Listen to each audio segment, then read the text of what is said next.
Welcome to TaNaCh Talk. I'm your host, William Hall, broadcasting live out of Kingsland, Texas, USA, with another episode of Rabbi Cross-Examines the New Testament with Rabbi, the man Michael Skobac. Welcome back, sir. How are you this wonderful, amazing Monday? Baruch Hashem, William. It is awesome to be back with you, and it is really absolutely gorgeous day here in Toronto, Canada. We finally got the sun, finally got rid of the snow. We're finally experiencing some spring. Nice. Very, really nice. It is 11 degrees today. Oh, my goodness gracious. But it's 11 degrees centigrade. Oh, okay. I started to say, your idea of good weather and my idea might be slightly skewed. Wow, that's pretty amazing. All right. So what does that translate to? About 60? I don't know what that I don't know. I have no idea. It's just, to me, it's nice. That's cool. That's good. Yeah. That's good. It's nice and it's comfortable. I've been here for I don't know, 30 years in Canada. I still have not figured out the centigrade. I just know that certain numbers feel good. Feels good, thank God. That's funny. That's good. Yeah. Well, cool. Well, moving right along then, we're hitting Revelation chapter 18. I'm very excited, by the way. The fall of Babylon. Or doom, what'd you call it? Doomed? That Babylon is doomed? Babylon doomed. Mm-hmm. But, I am very excited about this. Why is that? Well, because the fact that we're in chapter 18 means I only have to suffer through 4 more chapters of Revelation. Martin Luther wanted to remove the epistle of James from the New Testament, and I would vote for the book of Revelation. I've never been so disappointed with a book. Maybe actually just to read it's not so bad, but to have to say something about it, it's been torture. So 4 more chapters and I'm out of this. It does kind of remind me of I've been around some people who try to overwhelm you with their large words that they use, and then just to try to keep you guessing or to try to keep you off your balance, I guess you could say. That's what it feels like that they're trying to do. And in the end, I found out those people that are using all these big words are really not very smart people at all. They use those big words to make them seem smart. And sometimes I would think that's kind of the feeling I get about Revelation and trying to use all these big ideas and all these really super mystical thing. Like, oh wow, this dude is so spiritual. But I'm not really sure. That's just my imagination, I guess. So, all right, Rabbi, all right. Pass it on to you. We're gonna get through this, and we'll be back in more comfortable territory, which is the Gospels. There you go. Okay. Which means Mark will be coming next. Mark in a theater near you. Take it away, Which, by the way, yes, many scholars say was actually the first of the Gospels, right, even though it's positioned second. Awesome. So this chapter 18, begins with an announcement by an angel to John that Babylon will be destroyed. That's how the chapter begins. However, what's a little bit puzzling is that at the end of chapter 17, I think it was back in chapter 17, verse 16, it already says that Babylon's destroyed. So what's going on here? If Babylon was destroyed in chapter 17, why do we have to be told in chapter 18 it's going to be destroyed?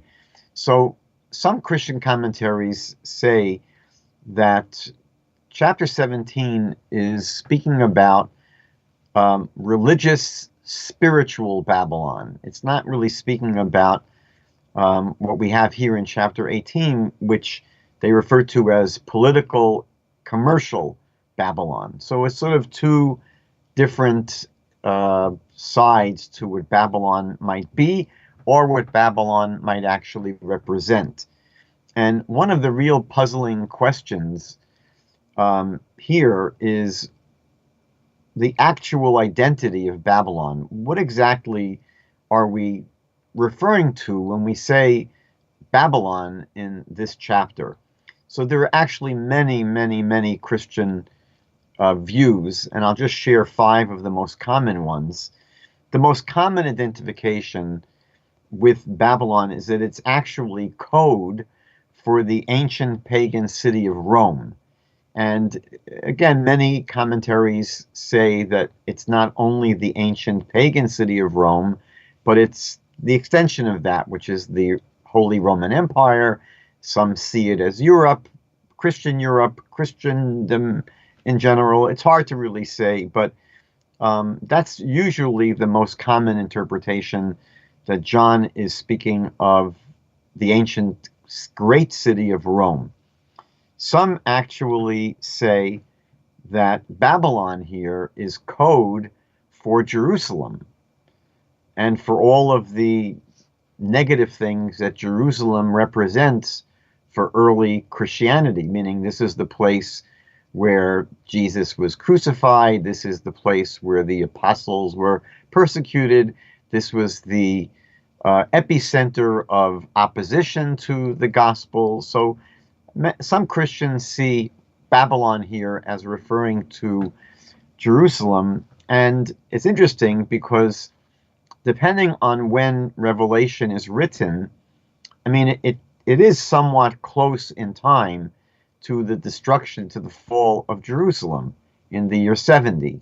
So that's why many Christian commentaries see that Babylon might be a reference to Jerusalem. There is a view that says that Babylon here is actually referring to the ancient city of Babylon in Iraq. And Christians who look forward to a future fulfillment of this chapter claim, for example, that Saddam Hussein was involved with this massive project to rebuild Babylon, the city of Babylon. Not sure how far he got before he was killed, but there are Christians that try to see the reference here to Babylon to actually the city of Babylon. It should come as no shock that some contemporary Christian interpreters see Babylon here as referring to the United States of America.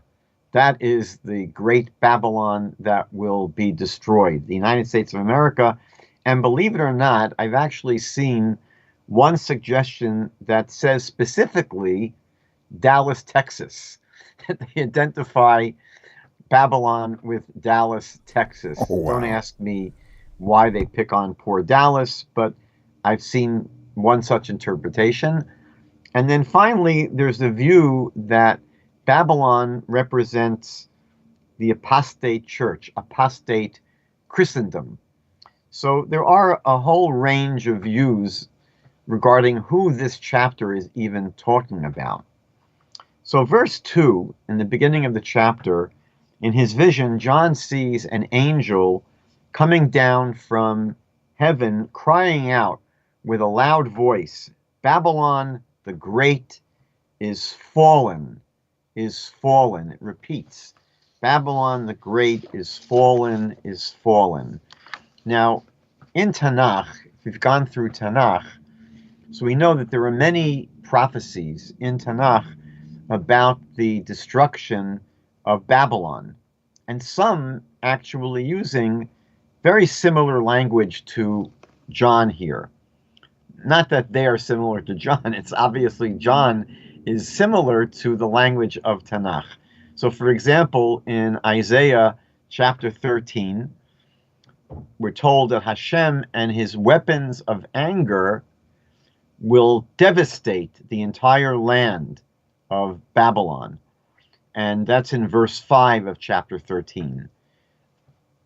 Verse 9 goes on to say that God will make the land desolate, the land of Babylon desolate. In verse 19, again in Isaiah chapter 13, the prophet says, it will be like the overthrow of Sodom and Gomorrah. That's how bad it's going to be in Babylon, like the overthrow of Sodom and Gomorrah. And then finally, in verse 20 of this chapter, of chapter 13, Isaiah says it will no longer be inhabited or settled, meaning that Isaiah is describing a complete wiping out of Babylon. And Isaiah revisits this topic, this theme, several times in his book. So, for example, in chapter 21, Isaiah revisits this theme of the destruction of Bavel, the destruction of Babylon. And in verse 9, basically in language that you can see John borrowed from. So in chapter 21, verse 9, Isaiah says, "It has fallen, Babylon has fallen." Almost exactly the same language as John. So John is clearly borrowing from Isaiah here. And then later on in chapter 47, Isaiah comes back to the same topic. And there in verse 11, Isaiah says, "There will come upon you a sudden disaster, such as you have never known." So it's interesting that Isaiah speaks about a sudden disaster that will come upon Babylon.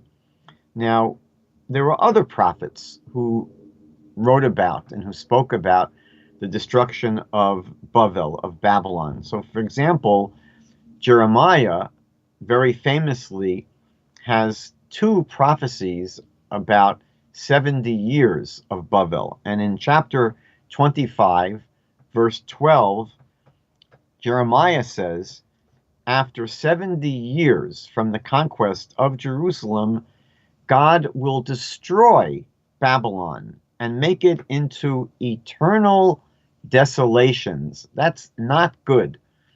When something is destroyed and made eternally desolate. And then towards the end of his book, Jeremiah writes in chapter 51, verse 8, "Babylon has fallen." Again, language very close to what John uses. Babylon has fallen and has become broken. Now, the last Babylonian king was someone named Belshazzar, and he was a grandson of Nebuchadnezzar. And he made a great feast. He actually took out some of the vessels that had been taken from the Holy Temple in Jerusalem. And he made this feast on the day that he thought that Jeremiah's forecast of basically the doom of Babylon that would be destroyed after 70 years, Belshazzar thought that that prediction had failed to materialize.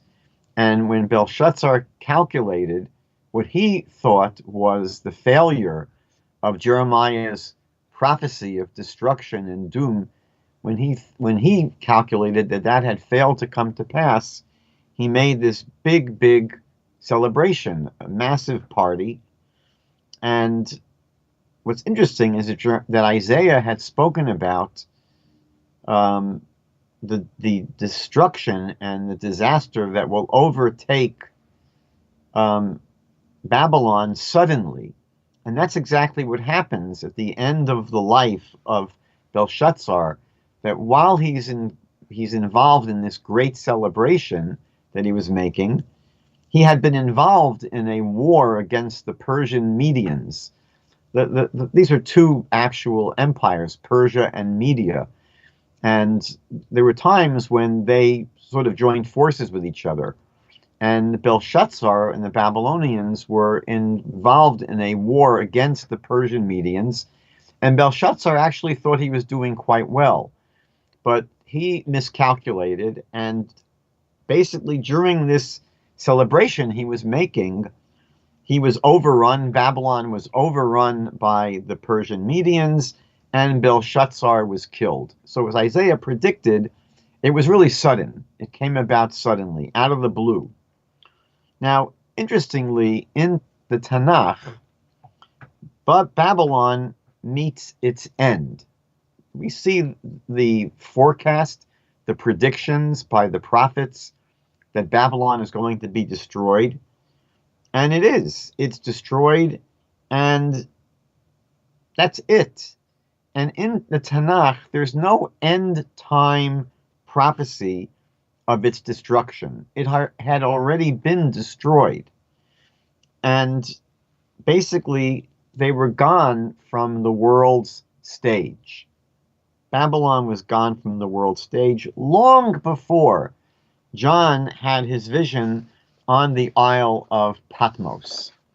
So as we've mentioned a number of times already, Revelation is really out of sync. The book of Revelation is out of sync with the eschatology of the TaNaCh, because the eschatology of the TaNaCh centers on basically the redemption of Israel and the justice and retribution that will be meted out to those who persecuted her. And the Tanakh does not focus, as we've mentioned before, on an end-time worldwide apostasy and worship of Satan. That's not what the Tanakh focuses on, but the Tanakh does focus on how the entire world will come to embrace the Creator through the agency of Israel. That's more or less the focus of the Tanakh, but it's not the focus of the book of Revelation. And what John does here in Revelation is to create a novel eschatology, but he presents it, as we see, he presents it in the language borrowed from the Tanakh to lend his invented eschatology some credibility and some familiarity. So let's go on now to look at the rest of the chapter. In verse 4, John hears another voice from heaven saying, "Come out of her, my people, lest you share in her sins." Meaning this is a warning to the people of God to basically get out of Dodge, or get out of Babylon, because you want to not share in her sins, the sins of Babylon, and obviously not to share in the fate that will come upon Babylon. Here, all this destruction and doom is being predicted for Babylon. You don't want to be anywhere near this place. And so this is what the voice from heaven says to John in verse 4. And again, we see this language in the Tanakh as well, that people are warned to get out of a place that is doomed. So the first place we see this in Tanakh is in Genesis chapter 19, where angels urge Lot and his family to flee from Sodom. You see that in chapter 19, around verses 12 to 14. And then we see this as well in Isaiah chapter 52, verse 11. So there, Isaiah says, turn away, get out from there. It is defiled, do not touch it. Get out from inside it, cleanse yourselves, O bearers of Hashem's armor." So God's people are told to just get away from places that are not healthy. And Jeremiah has the same language in chapter 51, verse 45, where Jeremiah says, "Go out from its midst, my people, and let each man save his soul from the burning anger of Hashem." So again, this language that you find in Revelation here, that John has the angel saying, "Come out of her, my people." This again is familiar language that we see in Tanakh. In verse 6, so again, very familiar language that John is borrowing. John says, "Repay her," meaning repay Babylon, "double, according to her works." Again, it's an expression for how severely Babylon is going to be punished. Not just retribution, but double, according to the evil of her works. And again, you see this language of double retribution. Isaiah uses this language in chapter 40, verse 2, speaking about Israel that received double for all her sins. Not only was Israel punished for her sins, she really got zapped in a terrible way. She received double for all her sins. Isaiah chapter 51, verse 19, again speaks about two calamities that have befallen you. So it's sort of a double retribution. Jeremiah chapter 16, verse 18 also speaks about this kind of double retribution. So again, John is using language that we're familiar with in Tanakh. The bulk of this chapter, actually, it's interesting, the great part of chapter 18 here in Revelation is really what you could call poetically a lament for Babylon, meaning after describing the destruction and the end of Babylon, there's sort of a lament. You know, okay, the flag is flying now at half mast, and now, you know, they're sort of they're lamenting over the doom and destruction.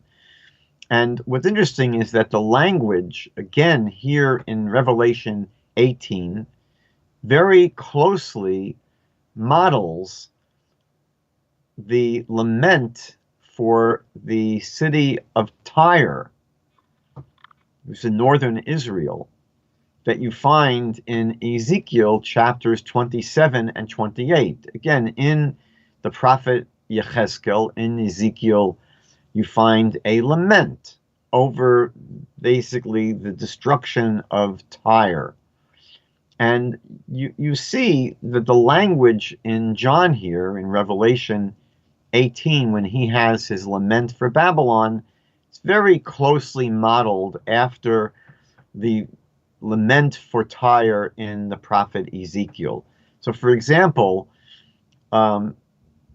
John lists many of the commodities and products and resources of Babylon. I think he has about 29 or 30 of the things that Babylon is known for. And you find basically almost word for word the same products and resources and commodities listed in Ezekiel chapter 27, verses 12 to 22. Now, what's interesting about this lament is that David Stern, in his commentary to the book of Revelation, he writes that in Ezekiel, the king of Tyre is identified as Satan. He says, you'll find that in Ezekiel chapter 18, verses 11 to 19. That's not true. The king of Tyre is not identified as Satan. That's a Christian interpretation of Ezekiel. It's not something that is explicitly stated by Ezekiel. But what he goes on to say, making again, assuming his identification, if we take his identification seriously, that Ezekiel is really speaking about not just the city of Tyre, but that the king of Tyre is identified as Satan. And then you have really what you see in Ezekiel is the fall of Satan. And so David Stern says, therefore, the destruction of Babylon here in Revelation chapter 18, he says, is the destruction of Satan's kingdom. Interesting. Again, what he's doing is he's identifying the king of Tyre with Satan. He's basically seeing the parallel between Ezekiel and Revelation, that Ezekiel describes the fall of Tyre, and John is describing the fall of Babylon, but the language is pretty much the same, and therefore David Stern says what really is happening in one is happening in the other.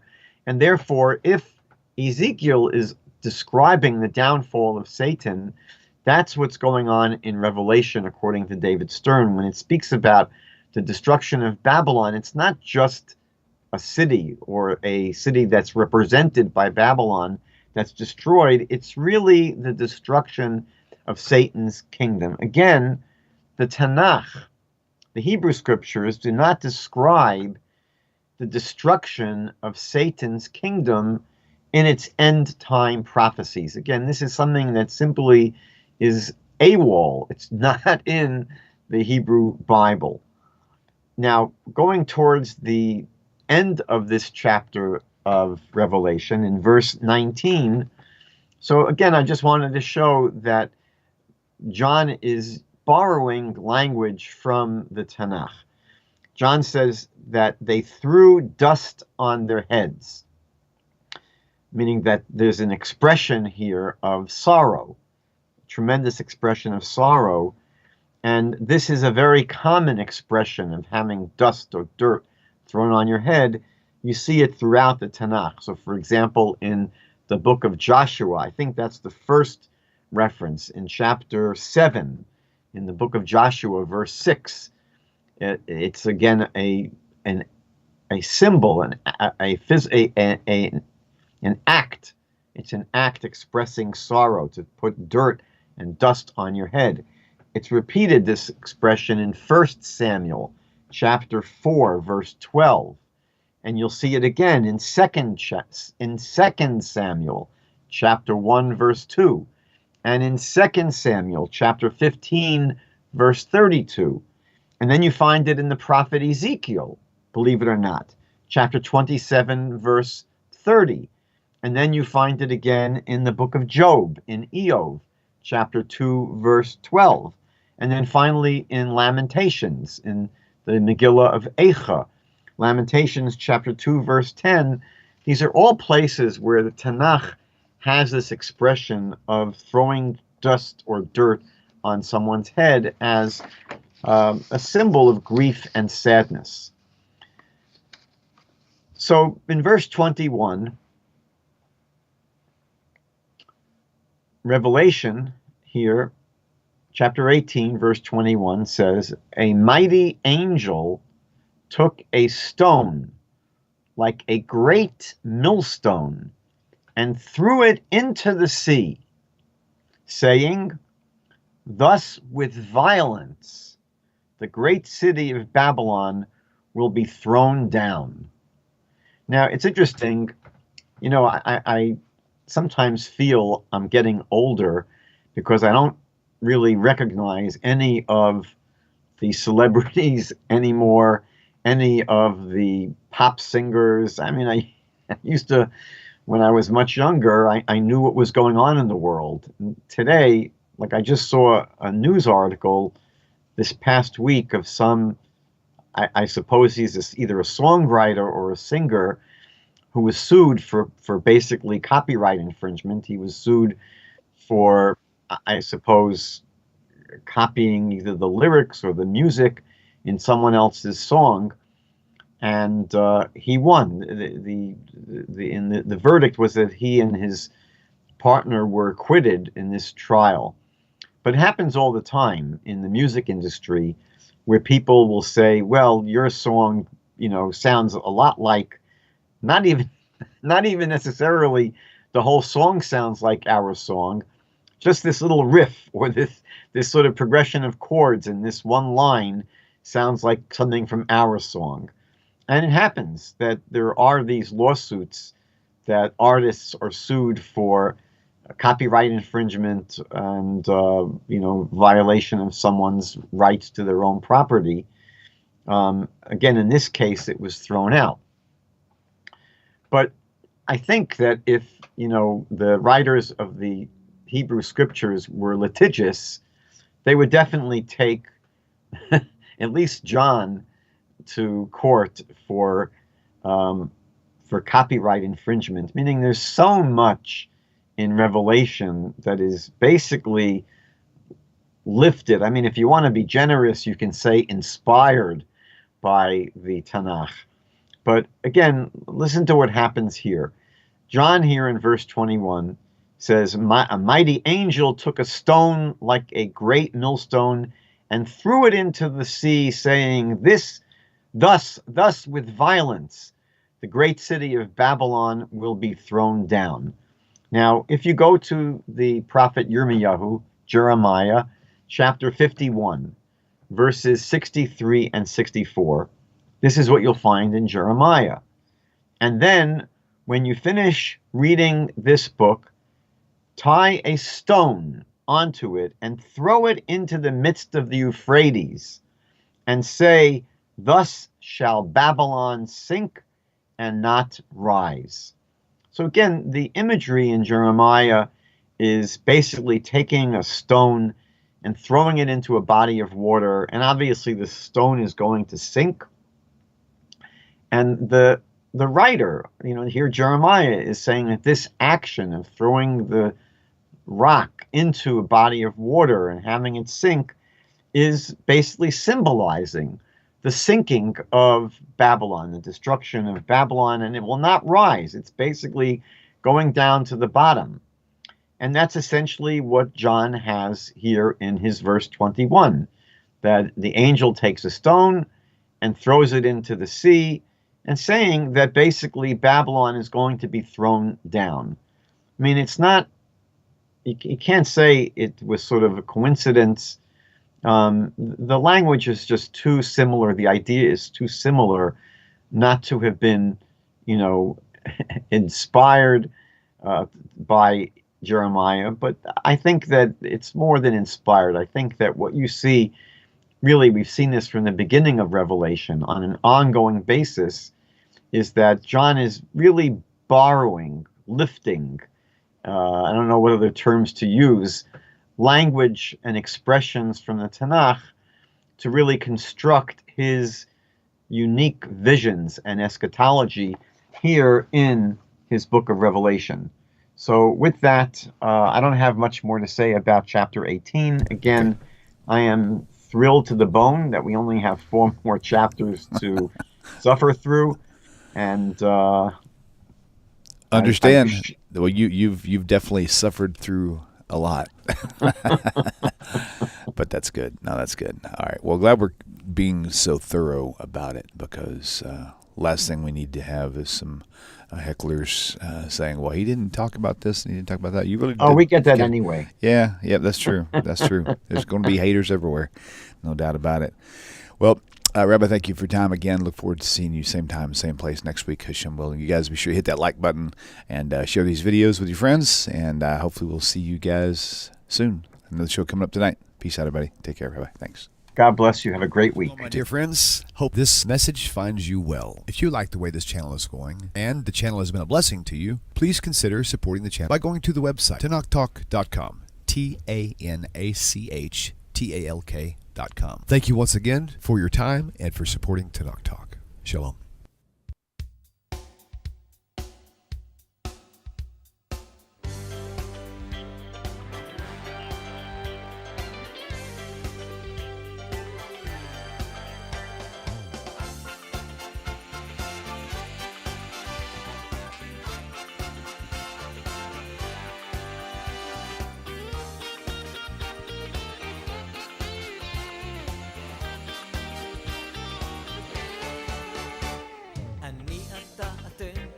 תמיד כולם ביחד, חשוב מכל חשוב